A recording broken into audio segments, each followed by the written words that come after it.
요한복음 1장 22절입니다. 오늘은 왜 헌금위원들이 둘 다 안 나왔어요?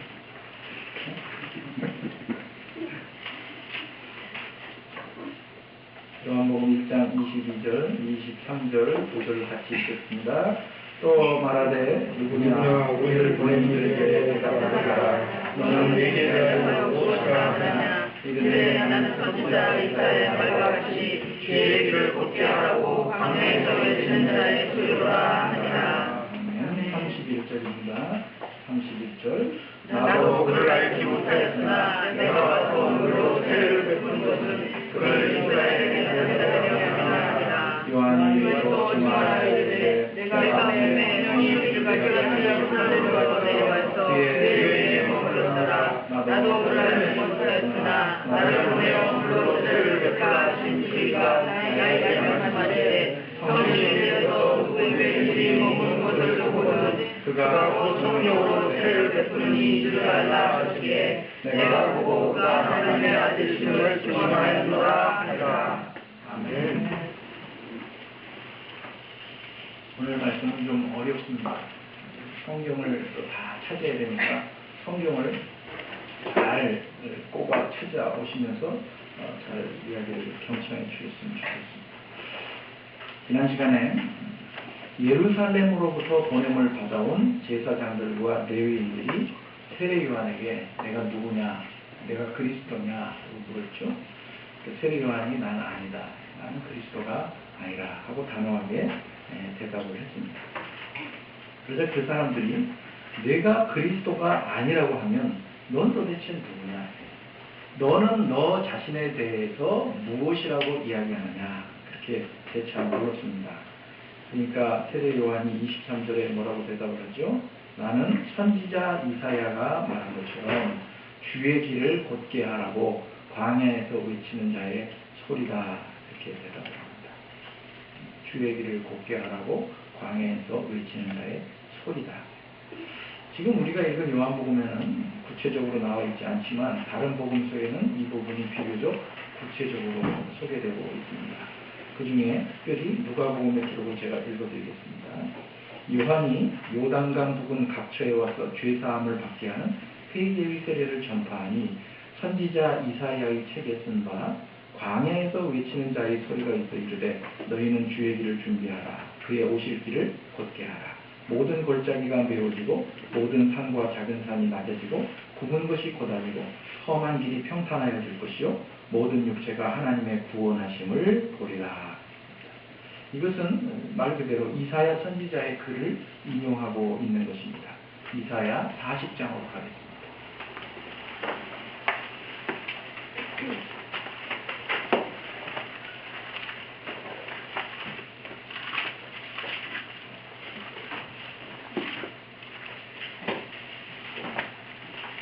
(40장) 1절입니다.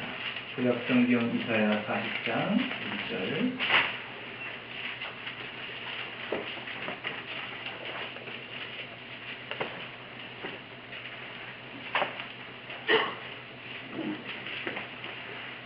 (1절과 2절을 같이 읽겠습니다.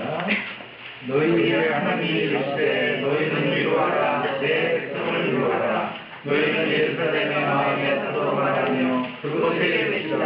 그 누에게 때가 끝났고 그 죄악이 사함을 받았느니라. 그의 모든 죄로 말미암아 여호와의 손에서 벌을 받아야 바라느니라. 그러니라 하시니라.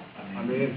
이 말씀은 역사적으로 이스라엘이 바벨론의 포로로 잡혀갈 것을 예언하시는 말씀이고 포로가 되었다가 다시 돌아오게 될 것을 미리 알려주시는 말씀입니다. 그래서 너희는 위로하라, 위로하라. 내 백성, 곧 예루살렘, 그것에 대해서 외치라, 위로의 말을 외치라. 그 노역의 때가 끝났다. 그리고 그 죄악이 사함을 받았다. 뭐죠? 불순종해서 그 벌로 매를 맞아서 바벨론에게 포로로 끌려갔는데 이제 그 포로 생활이 끝난다. 끝난다. 그런 이야기입니다. 이스라엘 백성은 하나님께 순종하고 하나님을 의지해야 하는 하나님의 백성인데 그렇게 하지 않고 자꾸 우상을 섬기고 이웃의 강대국을 하나님보다 더 의지하고 하는 그런 죄 때문에 그 벌로 포로로 끌려가죠. 그래서 엄청난 고난을 받는데 그 고난의 벌이 얼마나 더했는가 하면 배나 더 받았다. 생각보다 훨씬 심하게 매를 맞았다. 이렇게 이야기합니다. 그리고 3절에 이제 그 말씀이 나옵니다. 40장 3절 같이 읽을까요? 시작. 외치는 자의 소리여 이제 너희는 광야에서 여호와의 일을 예하라 사막에서 우리 하나님의 일을 평탄하게 하라. 네, 여기가 나옵니다. 히브리 문법에는 반복을 반복 똑같은 말을 반복해서 그 내용을 강조하는 그런 문법 구조가 있는데 이게 이제 그 얘기예요. 광야와 사막, 여호와의 길과 하나님의 대로 예비하는 것과 평탄케 하는 것, 이것을 이제 강조를 하기 위해서 두 번을 반복을 하는 이야기입니다. 광야와 사막은 그러니까 같은 이야기입니다. 광야와 사막이라고 하는 것, 빈들이라고 하는 것은 성경에서 죽음의 땅입니다. 죽음. 거기는 들어가면 죽는 거예요. 거기는 물도 없고 풀도 없고. 그래서 광야와 사막은 늘 죽음을 상징하는 땅입니다. 그런 땅에서 여호와의 길을 예비하고 하나님의 대로, 하나님의 길이죠. 하나님의 길을 평탄하게 하라 그렇게 말하는데 이건 평탄하게 하라 그렇게 하니까 마치 이 백성들에게 그런 길을 만들어라 그렇게 말하는 것 같은데 그 이야기가 아니고 하나님께서 직접 광야와 사막과 같은 죽음의 땅에 직접 당신 하나님의 대로예요. 하나님이 길을 만드시면서 이 백성을 찾아오신다는 그런 이야기입니다. 그래서 4절에 하나님이 오시는 그 길에 장애가 되는 골짜기, 움푹 들어간 골짜기라든지 아니면 삐쭉 솟아난 산 같은 것들을 다 이렇게 고르고 평평하게, 평탄하게 그렇게 만들어 놓으시면서 하나님이 이 백성을 찾아서 오시는 거예요. 그렇죠? 그럴 때 거기에 하나님의 영광이 나타났다. 근데 하나님의 영광은 항상 뭘 의미한다 그랬죠? 하나님의 임재를 상징한다 그랬죠.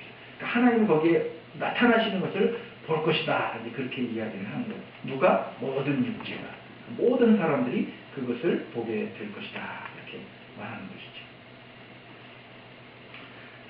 그러니까 하나님께 불순종해서 포로로 끌려갔던 이 백성들, 하나님의 백성들이 하나님께 벌을 받고 매를 맞는데 갑절이나 맞았어요. 그 우리 식으로 표현하면 죽도록 맞은 거예요.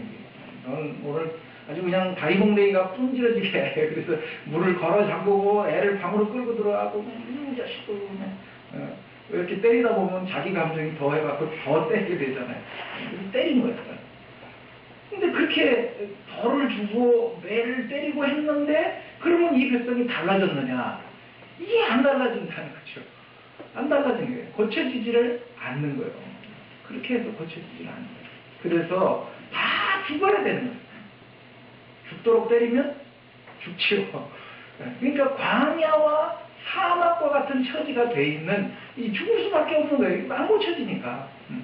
그래서 광야와 같고 사막과 같은 죽음의 처지에 있는 이들에게 하나님이 직접 찾아오시는 거예요. 그동안은 아수르를 통해서 바벨론을 통해서 메데파사를 통해서 계속해서 이제 몽둥이를 들어 쑤셔서 매질을 하고 그렇게 하면 안 된다. 왜 그렇게 하느냐 했는데 죽도록 맞아도 이게 죽도록 말을 안 듣는다. 안 고쳐지더라 이거죠. 그래서 하나님이 직접 찾아오시는데 이 백성을 찾아오시는데 그 길에 장애가 되는 골짜기나 산이나 고르지 않은 곳이나 험한 곳 같은 이런 것들을 다 평탄하게 그렇게 고치면서 이 백성을 찾아오신다 이거예요. 그럼 이 골짜기나 산 이런 게 뭘까? 이제 그 뒤에 나옵니다. 자, 40장 6절을 또 보세요. 말하는 자의 소리여 이르되 외치라. 대답하되 내가 뭘 외칠까요? 이르되 모든 육체는 풀이요 그의 모든 아름다움은 들의 꽃과 같으니 풀은 마르고 꽃이 시듬은 여호와의 기운이 그 위에 봅니다. 이 백성은 실로 풀이로다. 풀은 마르고 꽃은 시드나 우리 하나님의 말씀은 영원히 서리라. 다 많이 듣던 이야기죠. 이 광야나 사막에서 열풍이 불어요. 뜨거운 바람이 불면 그 조금 이렇게 솟아나오던 모든 풀들도 다 말라서 죽어버리는 거죠. 그 열풍에 의해서.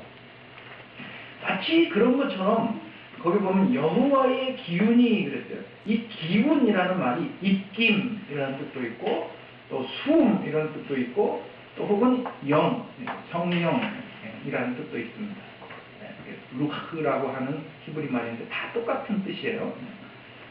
그래서 하나님의 입김, 하나님의 영에 의해서 풀과 같은 모든 육체, 모든 인간들이 다 마르고 시들어 죽어버린다. 하나님이 그 대로를 길을 쫙 닦으시면서 그 광야 사막으로 오시는데 이게 뭐 살리러 오시는 게 아니고 그 입김으로 불어서 모든 육체들 그리고 풀의 꽃 같은 사람이 그 자기의 그 능력을 자랑하잖아요. 이야 인간이 최고다. 인간은 만물의 영장이다 하고 그렇게 자랑을 해보지만 하나님의 입 기운 앞에서는 다 쓸데없다. 스티븐 잡스가 아무리 뛰어나도 자기의 생명을 자기 스스로가 늘리지 못해요.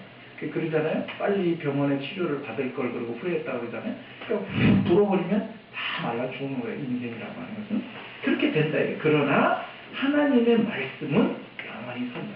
하나님이 말씀하신 것은 그렇게 소멸되지 않는다. 자, 이제 이 내용을 가지고 조금 다른 내용을 또 좀 찾아보겠습니다. 말라기 3장 1절입니다. 지금 세례 요한이 요한복음에 와서 나는 광야에 외친 자의 소리라고 한 말의 의미가 뭔지를 우리 지금 찾자고 그러는 거예요. 말라기 3장 1절.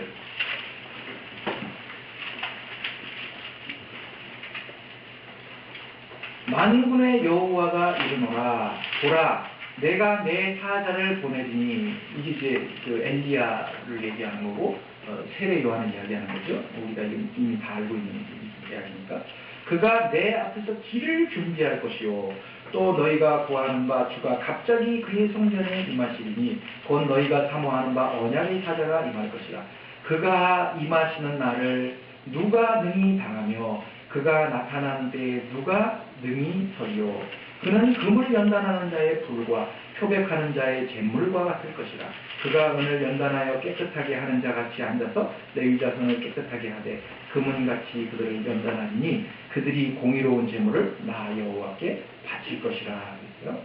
자 2절에 그가 임하셔요. 그가 임하시는데 그가 나타나실 때에 그 앞에 설 자가 아무도 없다 그랬어요. 아까 이사야 40장에서 이야기한 건 모든 육체가 풀과 같아서 그분이 영광 가운데 임하시는데 다 말라서 죽어버리는 것처럼 하나님 앞에 설 사람이 아무도 없다. 아무도 없다. 그런데 그분이 오셨는데 그분이 오셔서 하시는 일이 뭐냐. 3장 2절 하반절에 보세요. 그분이 하시는 일이 금을 연단하는 자의 불과 표백하는 자의 잿물과 같아서 그가 은을 연단하여 깨끗하게 하는 것 같이 앉아서 레위 자손을 깨끗하게 하고 은금과 같이 그를 연단하니 그들이 공의로운 재물을 나 여호와께 바칠 것이라 이렇게 되어 있는데 불로 금이나 은을 재련하듯이 그 불을 가해서 그 은이나 금을 재련하는 건 왜 하는 거죠? 그 안에 있는 불순물들을 다 제거하고 정금을 만들기 위해서 순도 99.9%의 금을 만들기 위해서 불로 그걸 단련하는 거예요. 그래서 모든 불순물들을 다 태워서 정결한 정금을 만들어내는 거죠. 또 그 우리말 성경에는 표백하는 자의 잿물과 같다 그랬는데 직역을 하면 세탁하는 사람들의 비누와 같다 이렇게 되어 있어요. 그러니까 세탁을 하는 사람이 잿물 비누를 가지고 막 이렇게 막 해가지고 그 빨아요. 왜 그래요? 그 안에 묻은 오물들, 때, 찌꺼기 이런 것들을 다 닦아내기 위해서, 그러니까 정결하게 하기 위해서 세탁을 하는 것이죠. 그것처럼 레위 자손, 그 택한 자들을 깨끗하고 정결하게 만드셔서 그들로 하여금 하나님 앞에 의로운 제물을 드리게 한다 그랬는데 더 정확하게 얘기를 하면 그들로 하여금 의로운 제물을 바치는 자들이 되게 하겠다는 거예요. 그러니까 재물 자체에 포인트가 있는 것이 아니고 그 재물을 드리는 자들을 어떤 자로 만드시겠다라고 하는 것을 작정하시고 그 의로운 제물을 드리는 의로운 사람을 만드시기 위해서 불로 재련하듯이 혹은 세탁물로 빨래를 하듯이 하시기 위해서 그분이 오시는 것이라 그렇게 이야기하는 거죠. 그리고 이제 그 다음에 말라기 4장으로 가보죠. 말라기 4장 1절.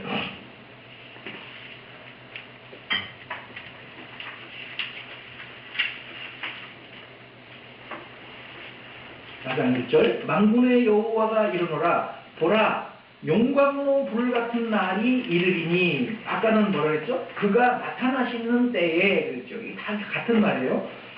용광로 불 같은 날이 이르리니 교만한 자와 악을 행하는 자는 다 지푸라기 같을 것이라. 그 이르는 날에 그들을 살라서 그 뿌리와 가지를 남기지 아니하리라. 다 죽여버린다는 얘기죠. 뿌리와 가지를 다 불살라서. 근데 어떤 자? 교만한 자와 악을 행하는 자.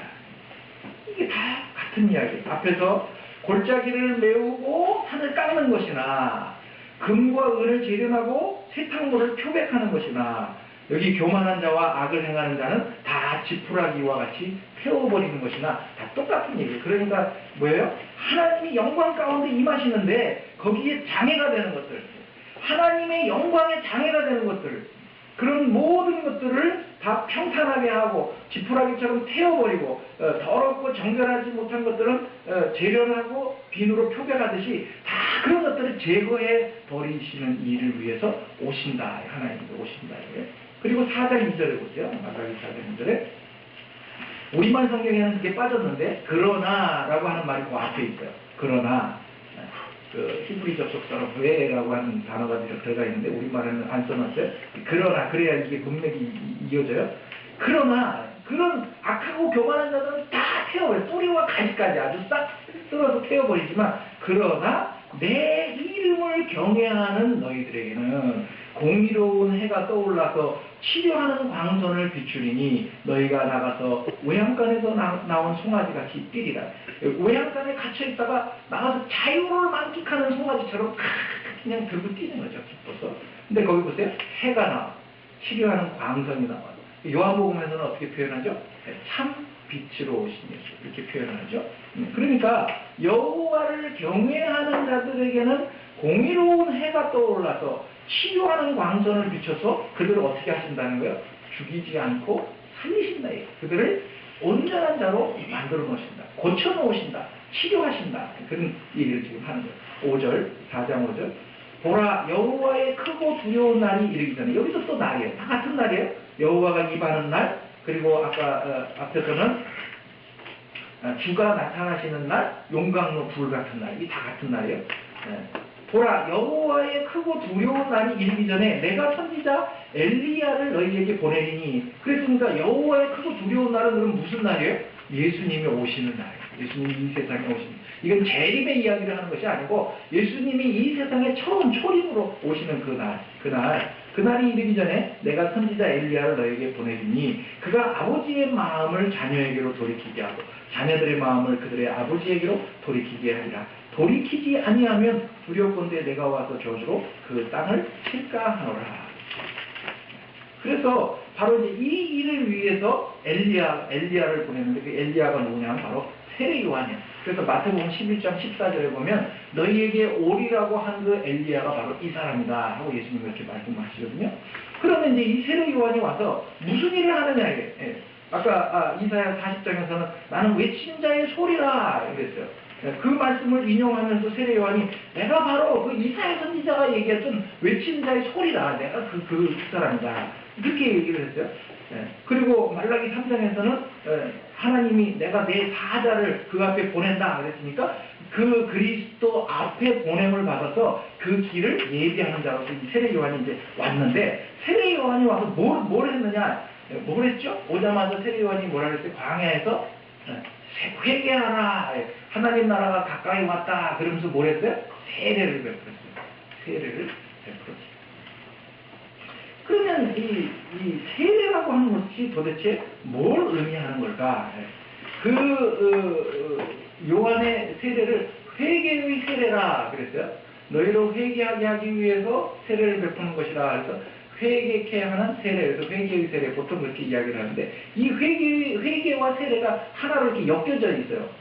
그래서 세례를 주는 이유가 뭐냐면 회개하게 하는 것이라 그렇게 되어 있는데 이 말도 이제 우리가 잘못 오해하면 이 백성들에게 야 너희 잘못했지 회개해 빨리 하나님께로 돌아와야 된다 그렇게 요청을 하는 것처럼 들리는데 그런 뜻이 아니에요. 이것도 그런 뜻이 아니고 오히려 하나님이 오셔서 너희들을 회개하게 만든 너희들 그러니까 고쳐놓고 바꿔놓는다 그런 뜻으로 이 세례 요한이 하는 말이에요.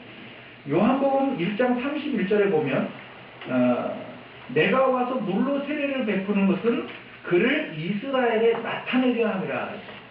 예수님이 누구인가를 이스라엘에게 드러내기 위해서 세례를 주는 것이다. 그러니까 세례 자체의 목적과 의미 스스로 좋은 나무라고 얘기하고 있다.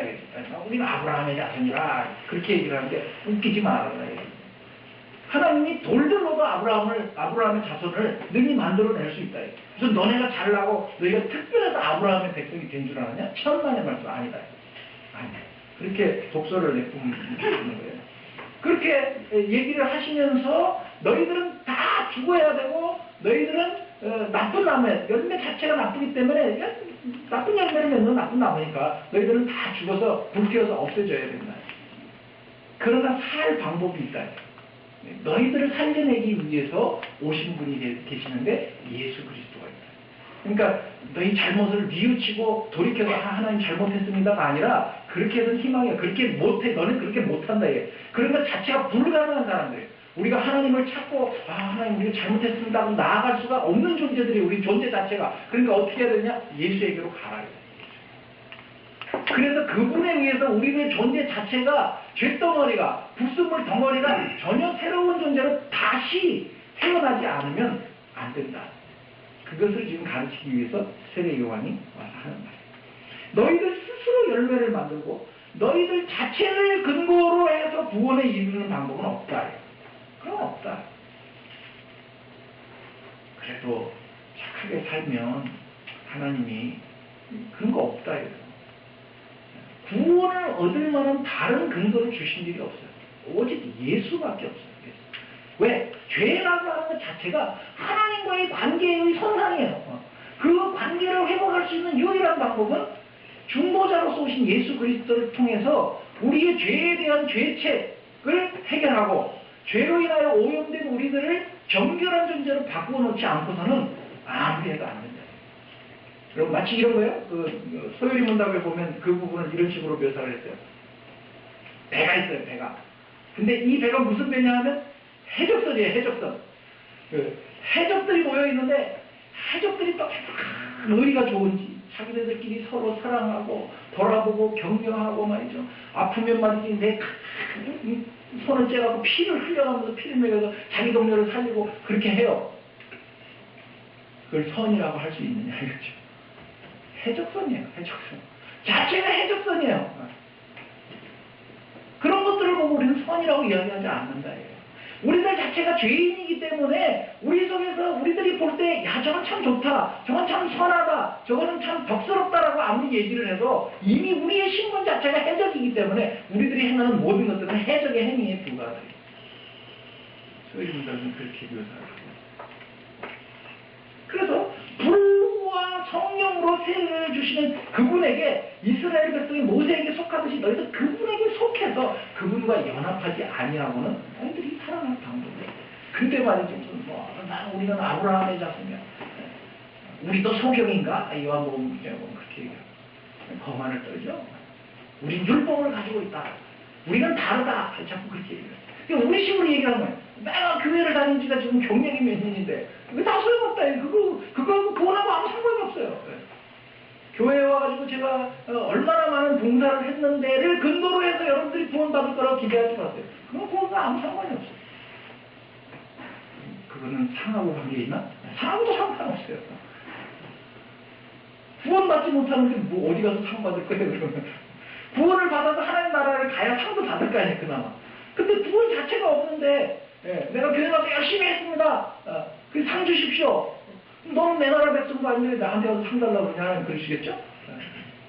구원의 근본적인 문제가 해결이 되지 않으면 여러분들의 신앙적인 모든 열정이나 열심들은 다 아무것도 아니에요. 그거는 다 소용없는 짓들이에요. 그래서 불과 성령으로 세례를 주신 그분에게 속해야만 살아요. 그분에게 가야 돼요. 그 불은 뭐냐? 불은 아까 불 얘기 많이 나왔잖아요. 심판을 상징하는 거예요. 다 태워버리고 다 제거해버리고 다 없애버리고.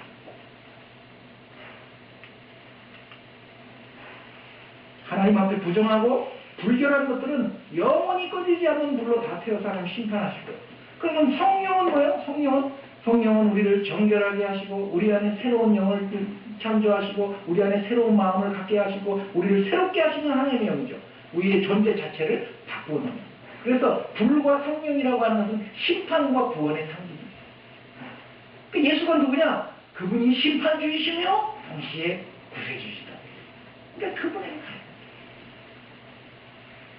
그 예수에게 속해서 예수와 함께 세례를 받지 않으면 아무도 구원에 이룰 수 없다. 그 예수에게 속하여 세례를 받는다는 건 뭐냐? 아까 뭐라 했지? 예수와 연합하는 것이다. 하나가 되는 것이다. 어떻게 우리도 어떤 단체에 들어가서 혹은 어떤 상대방과 하나의 일치를 이루려고 하면 어떻게 해야 되죠? 생각을 나누고 삶의 방식들을 서로 맞춰가고. 어저께 제 아들하고 무슨 얘기를 하다가 결혼에 관한 얘기를 하게 됐어요. 아빠는 왜 엄마랑 결혼을 했느냐. 너무 다르다는 거예요. 아빠하고 엄마하고 너무 다른데 어떻게 결혼을 같이 사느냐. 30에 결혼을 한다고 우리가 생각을 해보자. 30년 동안을 서로 각자 다른 환경과 다른 삶의 방식을 가지고 살았던 두 사람이 만나서 같이 산다. 그러니 그 안에서 온전한 연합과 하나됨을 이루려고 하면 어떻게 해야 되겠느냐. 참아야 되고 이해해야 되고 용서해야 되고 용납. 그렇지 않고서 어떻게 하나가 되겠냐. 그렇지 않아요. 한 사람과 연합과 일치를 이루기 위해서도 그런 것들이 필요하잖아요. 우리가 예수에게 속해서 예수와 연합을 이루려고 하는데 우리는 다 뭐예요? 우리는 다 양 같아서 각기 제 길로 가는 못된 양이잖아요. 예수 그리스도는 의이시고 진리이시고 생명이시잖아요. 그럼 누가 누구한테 맞춰야 돼요? 우리가 예수에게 맞춰야지. 거기에 생명이 있으니까. 그러니까 예수에게 합하고 예수에게 속하여서 그분과 함께 십자가에 못 박혀 나를 죽이고 다시 부활한다는 이런 일들은 다 뭐냐 하면 사도 바울의 고백처럼 매일매일 자기를 죽이는 거예요. 예수 그리스도도 아무든지 나를 따라오려거든 내 제자가 되려면 자기를 부인해라. 왜 다 그래 나하고 하나가 되지 않느냐. 그래 나하고.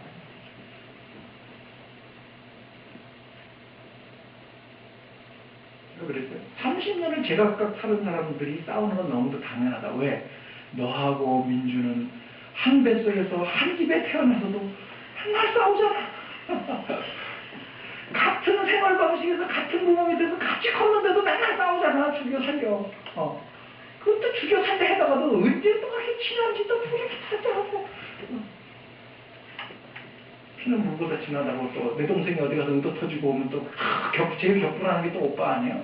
그래서 이 하나 된다라고 하는 것은 그걸 닮아가는 것이고 그분과 연합과 일치를 이루어가기 위해서는 내 못된 수종들을 날마다 잘라버리고 그분에게 나 자신을 맡기고 의탁하고 의존하고 이런 것들이죠.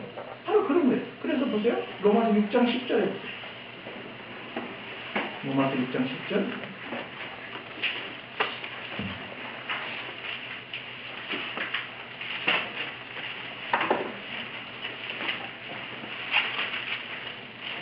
예수 그리스도에게 속하여 혹은 예수에게 연합할 세례를 받은 것이 뭐냐? 6장 10절 그가 죽으심은 예수님 죽으신 것은 죄에 대하여 단번에 죽으심이고 그가 살아계심은 하나님께 대하여 살아계십니다.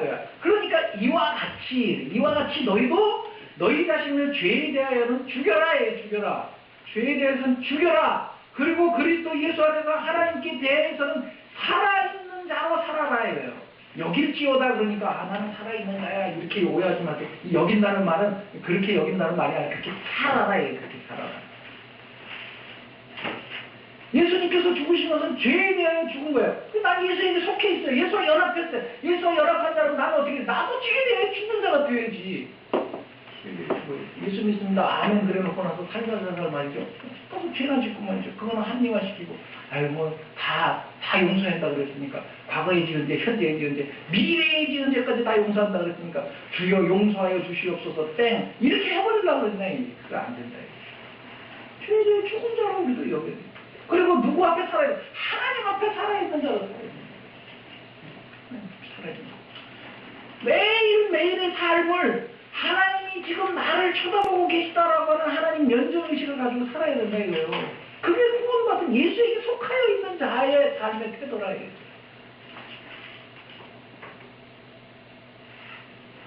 불순종하는 옛사람을 죽이고 순종하는 사람으로 다시 태어나서 그 불순종의 죄라는 게 하나님 거역하고 내 마음대로 살던 거잖아요. 그 죄를 청산하고 이제는 순종하는 하나님의 백성으로 되었으면 순종하는 삶을 살아야지 그게 죄사함을 받은 것이고 구원받은 것이고 용서를 받은 것이지. 예.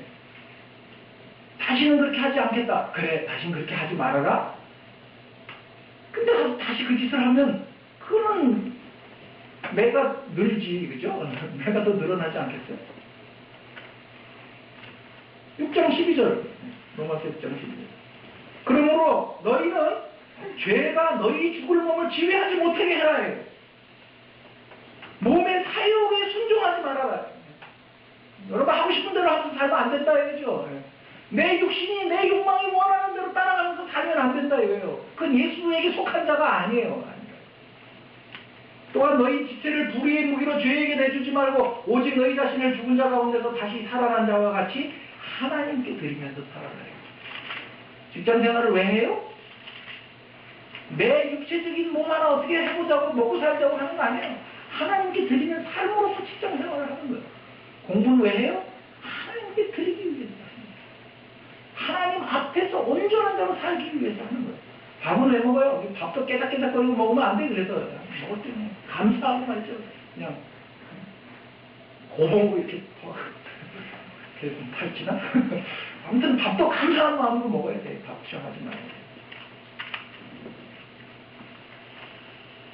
에베소서 4장 22절에 계속 그렇게 해요. 너희가 참으로 그에게서 듣고 또한 그 안에서 가르침을 받았으면 예수의 진리를 알았으면 너희는 유혹의 욕심을 따라서 썩어져가는 부습을 따르는 옛사람을 벗어버려라.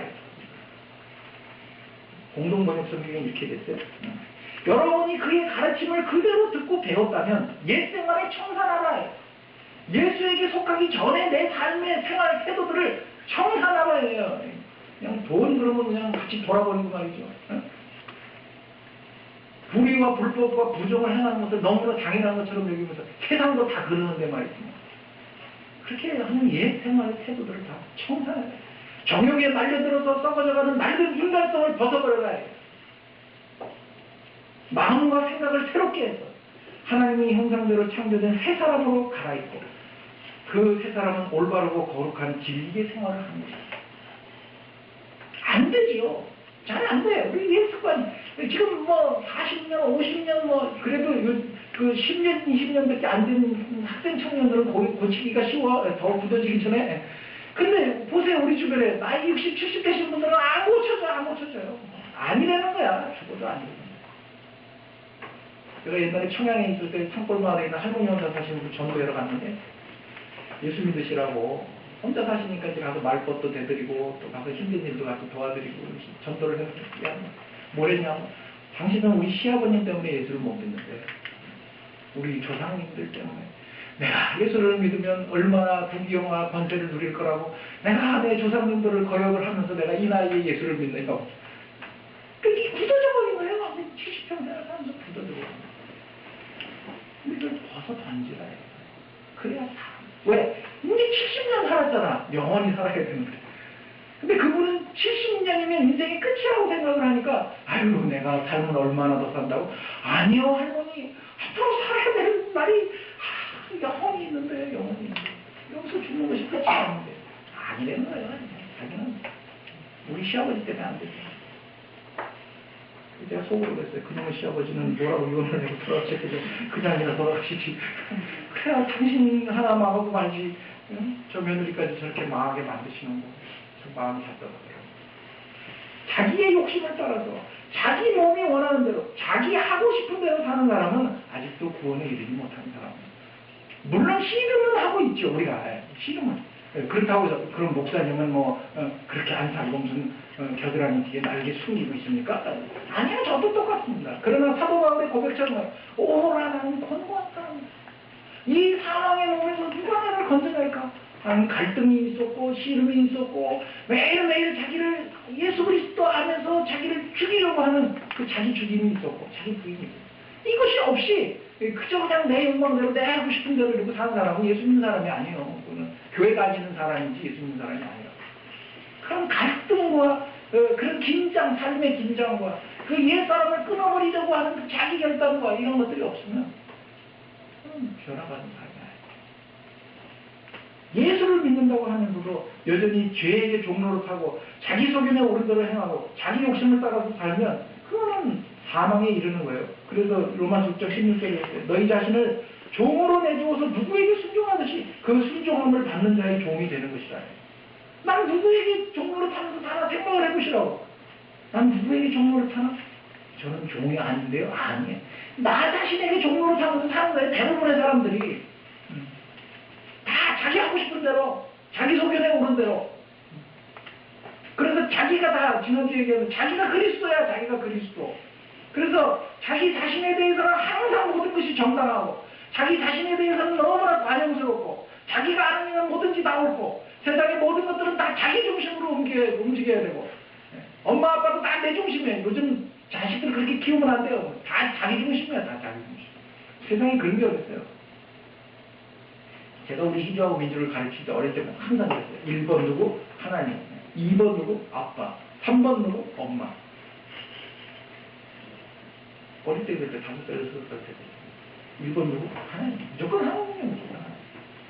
하나님이 없이 우리가 아무것도 아니에요. 그 다음에 너 아니야. 너 아니야.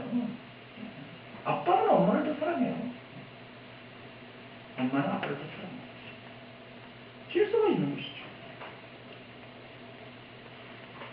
그래서 자기에게 정말 모든 것이 자기 중심으로 움직여요. 심지어 하나님도 자기를 위해서 존재해야 되는 거예요.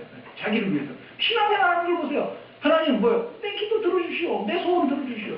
자기는 하나님께 하나 순종도 안 하는 거예요. 그럼 왜 하나님도 누구 위해서 존재하는 거예요? 하나님도 나를 위해서 존재하는 거예요. 그러면 이름은 하나님이에요. 근데 그분은 하나님이 아니에요. 성경에서 말하는 하나님이 아니고 우상이에요. 우상. 자기가 만들어놓은 우상이라고. 그러면서 자기가 하나님 믿고 있다는 거죠. 헌금도 하고 말이지. 헌신도 하고 봉사도 하고 그러는데 다 필요 없다 이게. 하나님 그러셨죠? 구약에 냄새난다 이 냄새나. 그러면 냄새나 다 가져가라. 필요 없다. 나는 내 말 듣는 것을 원하는 것이지 내게 순종하는 것을 원하는 것이지 너희들이 제사 드리는 걸 원하는 게 아니라 이게. 그런 거 다 필요 없다 이게. 그래서 예수를 믿는다고 하면서도 자기가 중심이 돼서 사는 사람은 예수 믿는 사람이 아니에요. 그 예수를 믿는다는 게 뭔지 모르는 사람이에요. 반대로 자기의 욕심을 따라서 살던 옛 습관을 자꾸 끊어버리기 쉽지 않잖아요. 저는 뭐 담배를 피워보지라는 잘 모르겠는데 술보다 담배 끊는 게 힘들다고 그러더라고. 그러더라고. 담배 피시는 분들이 맛있겠다 그런다고 그러더라고. 제가 배드민턴을 치러 다니는데요. 배드민턴을 치다 보면 슬그머니 나가는 사람들이 있어요. 왜 나가나? 그럼 운동하러 와가지고 샥 운동하고 밖에 나가서 담배 한 대 피우고 오는 거야. 근데 당연히 운동을 왜 하냐 그래요. 운동을 왜 하냐. 근데 그게 그렇게 맛있대. 그 맛을 저는 안 먹어서 잘 모르겠는데 맛있대요. 그러나 그 옛 습관들 내 멋대로 살든 내 중심으로 살든 나밖에 모르고 내 가정, 내 교회, 교회도 마찬가지로 내 교회밖에 모르는 사람, 예수 믿는 사람이 아니에요. 내 거밖에 모르는 나 중심의 모든 옛 생활, 옛 습관들을 다 자꾸 끊어버려야 돼요. 끊어버려야 돼요. 담배가 딱 끊어지나요? 그게 쉽지 않죠. 마찬가지 그것들이 딱 안 끊어진다고. 우리 결심이 약하기 때문에. 내 힘과 결심이 약하여 늘 넘어지기 쉬우니. 그래서 그걸 다 끊어버려요. 그것과 신중해야 돼요. 그렇게 하면서 하나님께 순종하는 자의 삶이라고 하는 것이 우리의 창조의 본래의 위치. 그죠? 하나님 우리를 창조하실 때 그런 대로 창조하셨잖아요. 그것이 사람의 본분이라 전도서 기자 이렇게 얘기했잖아요. 그러니까 그 위치를 자꾸 회복하려고, 그 자리로 가려고. 그래서 하나님께 순종하는 자로, 하나님 앞에 살아있는 자로 서 있으려고 부딪히고 애쓰고 말이죠. 주님 날 도와달라고 하고, 내 속에 있는 성령님 간증을 하지 마시고 날 도와달라고 하고 말이죠. 그렇게 해서 그 신앙을 매일매일 하려고 하는 사람이 바로 신자라예요. 그것이 그리스도의 신자라예요. 예수를 믿는다 그러면서 그런 갈등이 없어요. 그냥 아무 생각이 없어요. 그저 그냥 교회나 출석을 해서 지금은 12시 20분인데 말이죠. 1시간 20분을 버텨준 것만 해도 대단한 됐지 뭘 더 이상 뭘 바래라. 안 버텨도 돼요. 누가 버티라고 그랬어요? 뒤로 가면 되지. 그런 것으로 여러분들의 신앙을 떼우려고 하지 말아요. 마태복음 3장 16절에 하나님 세상을 이처럼 사랑하사 독생자를 주셨으니 이는 그를 믿는 자마다 멸망치 않고 영생을 얻게 하려 하려고 했어요. 그 믿는 자 그러니까 나는 믿는데요 그렇게 얘기하지 말아라. 14절을 같이 읽어야 돼요. 요한복음 3장 14절에 모세가 광야에서 뱀을 든 것 같이 인자도 들려야 하리니 이는 그를 믿는 자마다 영생을 얻게 하려 하심이라 그랬어요. 이 이야기는 그 민수기에 나오는 이야기, 민수기 21장에 나오는 그 사건을 그 배경으로 하는 건데, 광야에 간 이스라엘 백성들이 하나님하고 모세를 원망하는 거예요. 야, 뭐 어디 죽을 데가 없어서 여기 끌고 나와서 우리를 다 죽이나 말이죠. 예수 믿고 살고 하나님 믿고 살라니까 죽겠다 말이죠. 이 세상에서 바로 정직하게 살라니까 맨날 얻어 터지고 말이죠. 손해나 봐야 되고 다 죽는다 하고 불평을 하니까 하나님이 뱀을 보내시는 거예요. 아 이거 잘못했습니다. 그러니까 하나님이 노뱀을 만들어라. 창대에 높이 달아라. 이것을 보는 자는 살리라. 그랬어요. 그래서 모세가 와서 얘기했어요. 그래서 그 얘기를 듣고 야 그래요? 그 뱀을 보면 살아요 하고 믿는 자는 살겠죠. 근데 그냥 믿기만 하면 살아요? 가서 쳐다봐야지. 몸을 끌고 가든지 말이지. 애비야 나 좀 들어매고 그 노뱀 있는 데로 가자 하고 뭐 애비 손에 끌려서 가든지 어쩌든지. 믿었으면 믿음의 순종이 따라와야 된다 이거예요. 주 예수를 믿으라.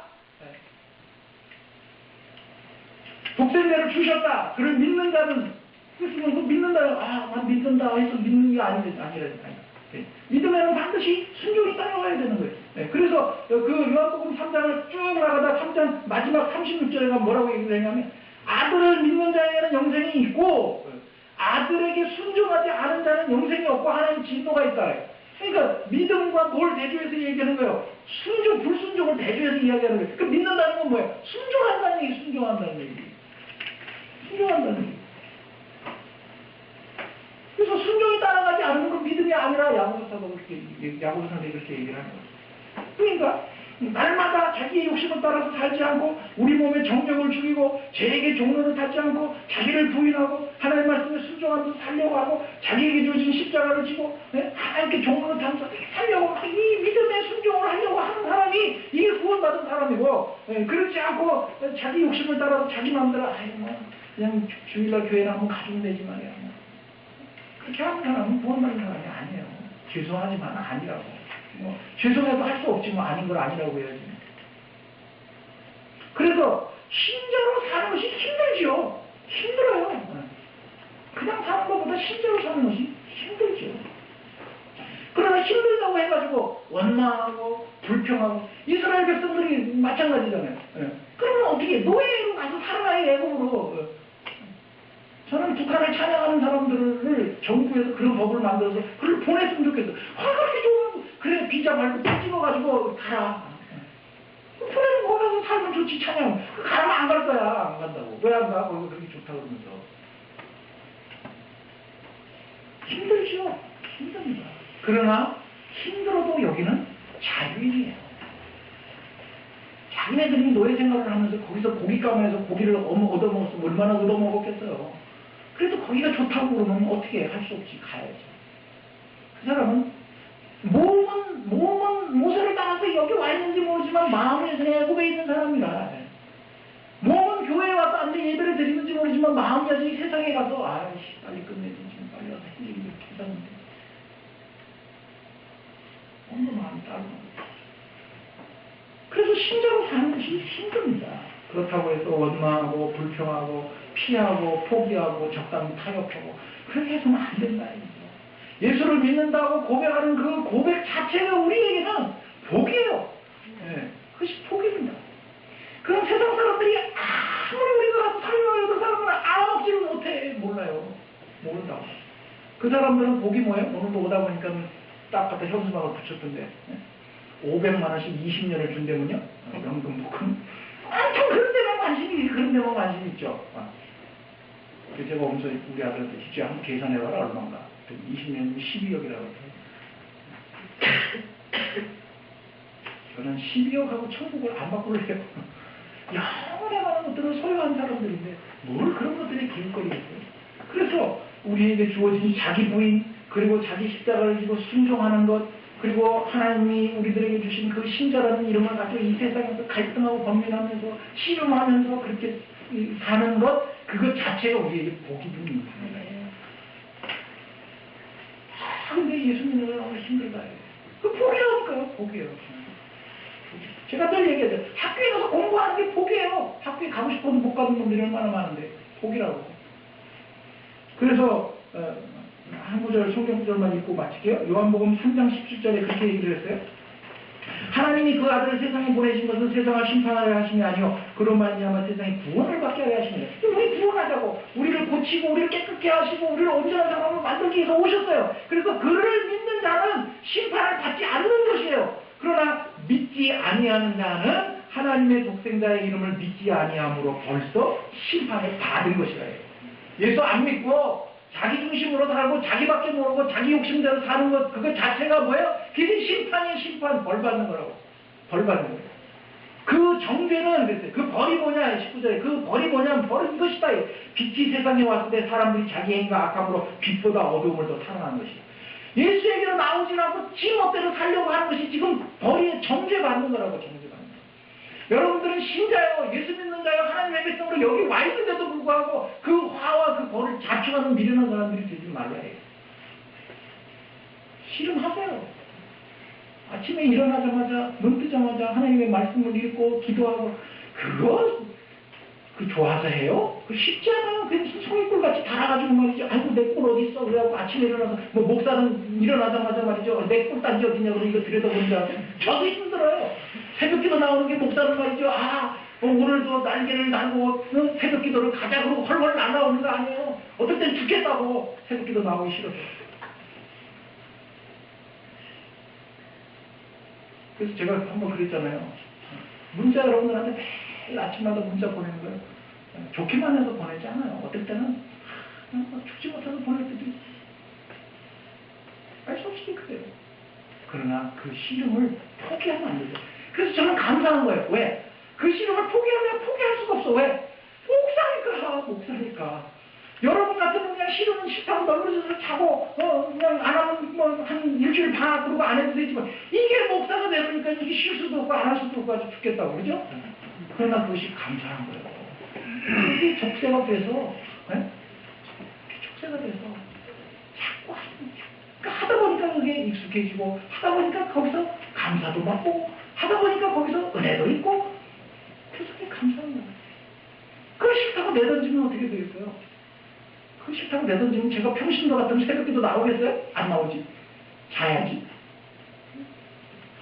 그러나 하나님 그 족쇄를 묶으셨는데 그 족쇄가 힘들죠. 귀찮고 거치장스럽고 그러나 그것이 복이더라는 거예요. 여러분들이 신자라는 이름을 가지고 신앙생활에 씨름을 하고 있는 것이 복이에요. 1시간 반을 여기서 버티는 게 복이라고. 복이에요.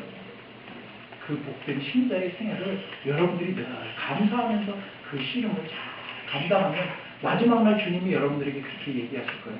착하고 충성된 종아.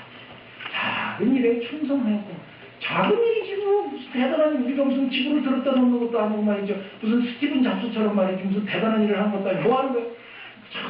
하루에 5분 10분 말씀 읽고 기도하고 어떻게 하든지 하나님 뜻대로 살려고 그건 작은 일이지 별거 아니지 하나님 편에서 보면. 그러나 그것을 보시고 하나님 우리에게 착하고 충성된 종아 네가 참 잘 참고 견디었구나.